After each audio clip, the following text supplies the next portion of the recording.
It's Derby Day in North London. Second place Arsenal takes on Tottenham in the biggest Premier League match of the week. You can watch it live today at 3 Eastern, only on Peacock, which is where you can see this show. Download the app if you haven't done so. He is Mr. 500. He is Jim Nantz, the Hall of Famer, called his 500th NFL game. He'll be on the call. Ravens-Bills with Tony Romo coming up in the AFC Divisional Playoff game. Kickoff at 6:30 Eastern on CBS. Hello, friend. How are you? Hello, friend. Listen, forget about 500. I'm excited about 501. All that fanfare behind me, thankfully. It's been a dream journey to this point, and they get better every week. Buffalo hosting Baltimore this week. It's 501. I can't wait to get there. And I'm, as always, tickled to be on with you leading up to it. More to gain, in your opinion, Josh Allen or Lamar Jackson in this game? And you're going to be talking individual accolades here. And I can tell you that knowing both of them well enough to know this is all about trying to get to the Super Bowl for them. So if you say Josh has more to gain, it's only through the lens of getting to a Super Bowl for him. He's going to be happy with whatever it takes to get there and try to return that franchise for the first time in 30 some odd years. But then you got Lamar, who's had his best year ever, doing just jaw-dropping things as well, but he wants to get to a Super Bowl. So that's a tough question to answer because they both feel like this is the year. And I could give you a pretty compelling argument why I think either one of them are very capable of winning the Super Bowl this year. What was it like? Who was Jim Nantz? Game number one of the 500. It was Vinny Testaverde and the Tampa Bay Bucks at Chris Chandler and the Indianapolis Colts. The great Pat Hayden was with me on the call. It was October of 1988. I was the studio host for our college football scoreboard show back in those days, the Prudential College Football Report. I worked in the studio in New York on Saturday, parachuted in for the game on Sunday, doing all of my production meetings and all of that research by phone. So I didn't have the full treatment, as you will, on most occasions, getting ready for a game. The night that I flew in after hosting the studio show was the night that Kirk Gibson hit the home run in the World Series. And remember the Jack Buck call on the home run? I can't believe what I just saw. I can't believe what I just saw. Well, last week was number 500.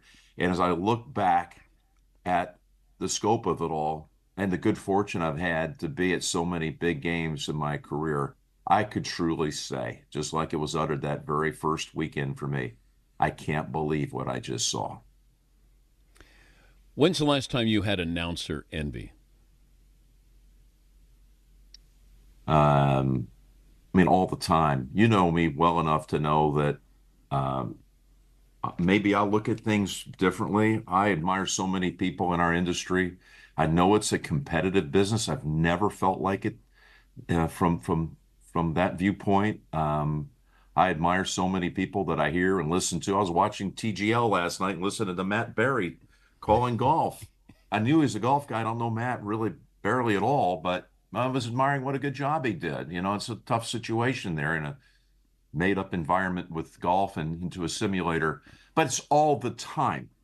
You know my deep respect for those that came before me, and you know that, like, the elder statesman for me now is Al Michaels, and listening to Al do a game last week, I just love hearing his cadence, his voice.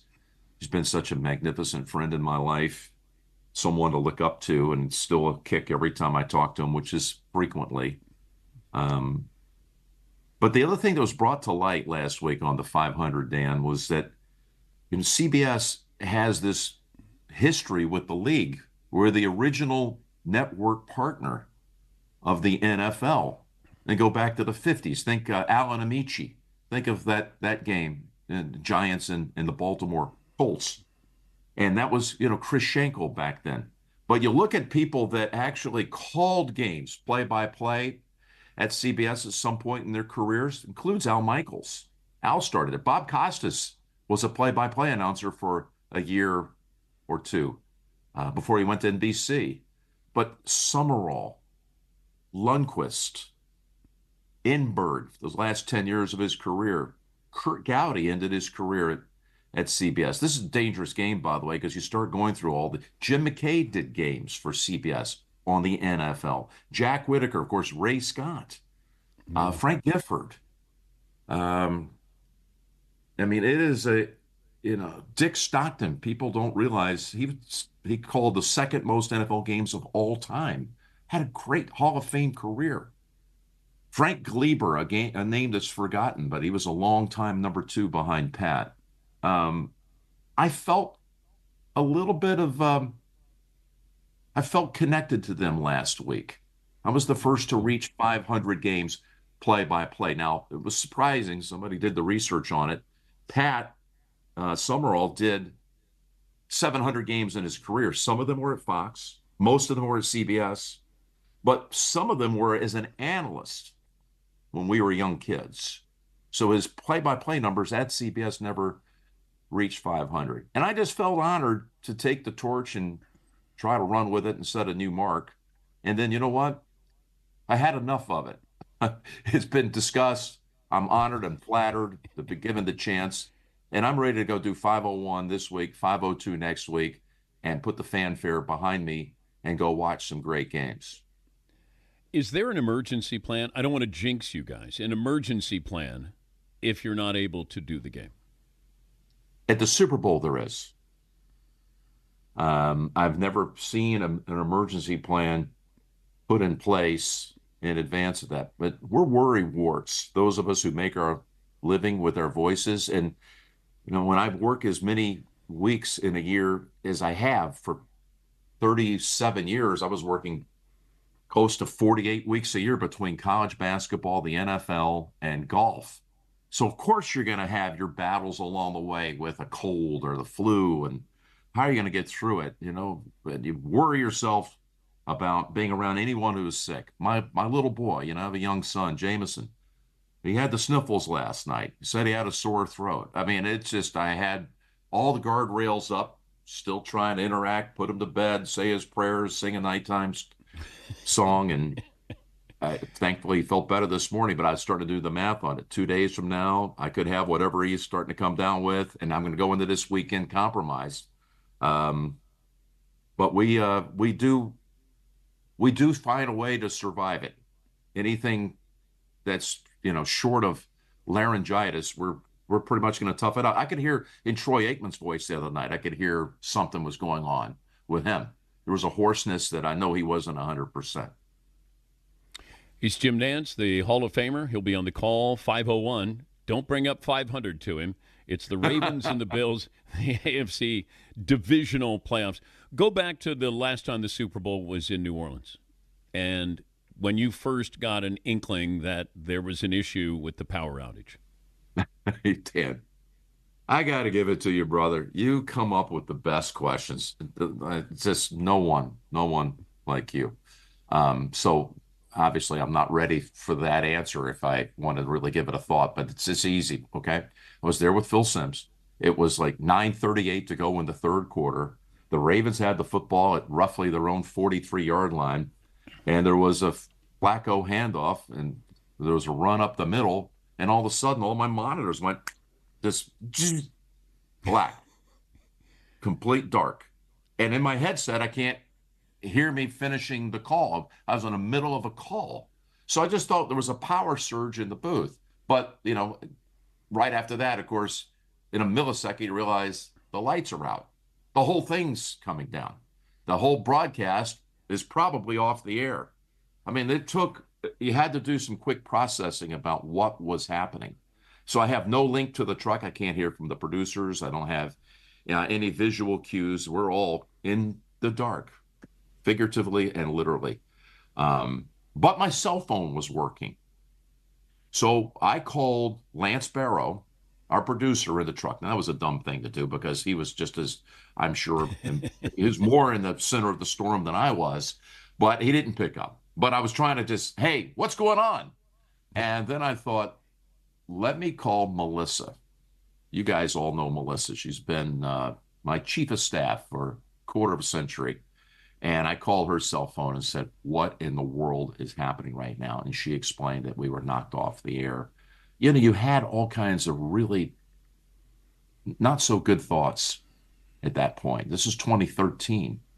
You know, you're wondering if is it a terrorist attack? You hate to even say it, but you don't know what it is. And as you know, it took 35 minutes before everything was restored. And that overshadowed really what was a compelling game right down to the wire. People forget San Francisco had 4 plays inside the 10-yard line in the last minute to try to win the game. 4 incompletions. Kaepernick on 3 of them to Michael Crabtree, all defended and incomplete. It was a game that was in the 30s. It was a 1-score game, and no one remembers that. All they remember is the night the lights went out in New Orleans. I also remember Steve Tasker being pressed into service as sort of the guy on duty. He was like the night watchman, and his microphone was working, and he kind of was hosting the Super Bowl. We could not find. Well, first off, the studio show is in one of those collapsible sets that takes 4 or 5 minutes to get it standing. And JB and all the crew were hurriedly getting into place, but you were looking for someone to be able to be on mic and to help carry the moment. And Phil and I had no line of communication. We're still out. And Steve filled in brilliantly. You got paid for a full game, though, didn't you? You know, I should go back and look at it. But can I tell you a secret? Honestly, I would pay to do the game. That's the dirty little secret. I could say it now. I've got a long-term contract. I mean, you know what? I've always been forthright about it.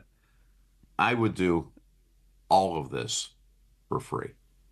Romo said that he would. I mean, as long as I could have a house and be able to provide for my kids and everything, it's never what it's about. It's about, well, partly it's about fulfilling a big part of it, fulfilling the childhood dream, to be a voice, not to be the story, but to be the storyteller and be able to attend these events. And, you know, it's all a gift. It's about legacy too, Dan. That's why when I look at happenings sometimes in sport, let's take what's going on in golf. And some have left the PGA Tour. I'm not going to get deeply into all that, but you have to make a legacy decision at some point. Yeah. You know, you've been blessed enough to be given the chance, and you probably made a few bucks along the way. What is it really about for you? Well, it's about being able to say that you've lived out your dream, and this is what you did. It's about legacy. And that's how I feel about it now that I'm reaching these certain milestones. They come a little bit more frequently with longevity, that's for sure, these days. Let's go to Tony Romo, get his thoughts. Tony, Jim says that he would work for free. How about you? Would you work for free? Well, I mean, Tony, I've certainly made enough money all this time, so yeah, I think I can provide for myself and about 37,000 other families. Yeah, I'd do it. Yeah, I think I would. Okay. Tony Romo. It's great to get Tony engaged in the show right now. He's my guy. I love it. Tony. We got so much fun. Tony. Now, if Romo can't do it, Seton, I think, could be his understudy. I don't know. What are they going to do? You want to run it here? You want to pass it? What would you do, Jim? Seton, why don't you make your way up to Buffalo this weekend? We'll have you in the bullpen. My guy, I'd love it. If you look back, though, can you extract one moment that would stand alone over everything else that you've done? When you speak of legacy, one moment, whether it's football, basketball, or golf. Wow, that's you're talking about one event, one game call, or one thing that I had be at. Well, the most special thing of all will always be April 12th, 1992. Nothing can ever top that for me. Well, there is one thing. I'll get to that maybe in a second here. But that was when my old dorm suite mate at the University of Houston, Fred Couples, won the Masters. We used to have these crazy dreams that one day he was going to win the Masters. That was That was all about legacy for him. That was his life goal. And of course, by this time, first day I show up on campus, I make the declaration that one day I want to work for CBS. Like, that's going to happen. Fortunately, it did. Blessedly, it did for me. But his dream was to win the Masters. My dream was to one day broadcast the Masters. And I also wanted to broadcast for CBS because I love the way they presented the NFL. Raised on a heavy diet of, let's say, Summerall and Brookshire, Summerall and Madden. So in our dorm room, you know the story, Dan. Not every day, but on a couple of occasions, along with Blaine McAllister, our great roommate, who had a spectacular career, won 5 times on the tour himself. We used to practice the green jacket ceremony. Just kids, make believe, dreaming, just imagining someday, opening up your mind what that moment could be like. And I'm sitting there in a dorm room, room 101, Taub Hall, Taub. It's now been raised. But there we are, Fred's sitting across from me, and we're doing an imaginary interview. He's just won the Masters, and I'm hosting the presentation. So in 1992, that actually happened, except we weren't in dorm room. We were in Butler cabin, and the world was watching. So how do you beat that? There's only one way that could ever be bettered for me. And that's when my son Jameson wins the Masters, and he comes in the Butler cabin. And I say, hello, son, and goodbye, friends. That will be it. That's the last show. Not to put That's a walk-off. But that's how outrageous it would have to be to better that moment for me. But Nope. Other than that, listen, last year's Super Bowl, went 3 seconds shy of 5 full quarters, the most watched television show in the history of American television by a lot, not by like 1%, by 12%. 203 million Americans watched it one time. Normally, I don't even care about that. But now that we're walking around with the belt, the championship belt, I'm making believe here. Now, it was a great game. The broadcast, thankfully for our production team, it won the Emmy. So proud of the 1,000 people that presented that day. And all those years of doing the NCAA tournament, there are just too many to isolate. And back at that little place in Augusta, Georgia, Tiger, 1997, a win for the ages. Fast forward to 2019, this scene plays out again. The return to glory. And Tiger is walking off the green and he's hugging Charlie, his son. It's in perfect symmetry with the scene we had seen 22 years before when Tiger walked off the green, breaking all the records in the history of Augusta. Youngest champion, largest margin of victory, the 72-hole scoring record, youngest ever. And there was Earl, his dad.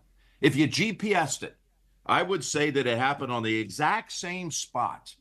Earl hugged Tiger. 22 years later, Tiger hugs Charlie. It went from a father to a son. And now the son's the father, and he's having the same moment with his son.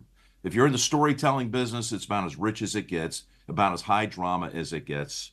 Thankfully we're on camera because, there are shedding a few silent tears along the way as all that's happening. If you have a heartbeat, you realize the gravity of that moment. Great to reminisce. I love reminiscing with you. I'm wearing something here. I know they've got a lot going on out there, but this is Bel Air Country Club's shield, okay? And Al's a part of that. I've been fortunate to be a part of that club for a long time as a member. We have a lot of our families out there that have lost their homes. It's a lot. There are many, unfortunately, that lived in the Palisades. And what's going on in L.A., I don't want the story to we get numb to things like this. These are families, these are people, lives. We're up at the 26 is the death toll now. And I'm just, as I said, signing off on Sunday from Buffalo after the Buffalo-Denver game. L.A., we're thinking of you. We're praying for you. And really tough times. We're out here talking fun and games. That's real life. And people's whole entire lives have been uprooted. Life savings, starting from scratch. in the middle of their lives, and maybe later in their business careers, whatever. It's all gone. And it's not just because it's 3 days and we're tired of the story, let's move on to something else. It's real. And I'm just thinking of all my families out there that I know, many of whom you would know, Dan, and it's just indescribable. Have fun this weekend. Thanks for joining us as always. I'm coming to see you this summer, by the way. You are? I'm going to knock on your door up there. Whoa. Okay. I know where you are now. Do you want to come in for a Meet Friday? Into that studio right there? Well, this is Maine. That's what I'm talking about. I'm coming to Maine this summer. Okay. Well, it's not Butler's cabin, it's Danny's cabin, but we'd love to have you. That's awesome. I don't need to be on the air. If you need an emergency, you talk about emergency fill-in. If maybe a guest doesn't show up, I'll pop on for 5 minutes. But I'd like to see the studio. But better than that, I'd like to go out and have a lunch with you afterwards. So I'll find you. Sounds great. Thank you. Thanks, Dan. All the best. See you, bud. That's Jim Nantz, Hall of Famer. Take a break. We'll play in or out after this. Robert Griffin III will stop by as well.